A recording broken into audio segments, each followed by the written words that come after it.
astăzi vă facem un live și ne vom juca jocurile astea, adică nu știu dacă vă dați seama, dar o să vi le arăt.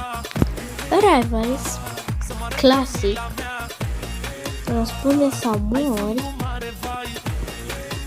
și ăsta un joc destul de șmecher, adică ok.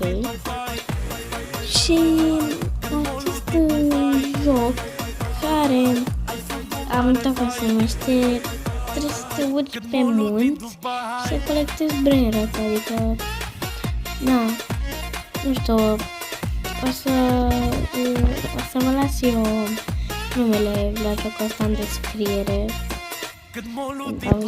Da, în descriere. O să vi las acolo frumos, așa. Vi las în descriere și da, cam asta o să ne jucăm pe live. Apropo, live-ul e la 6.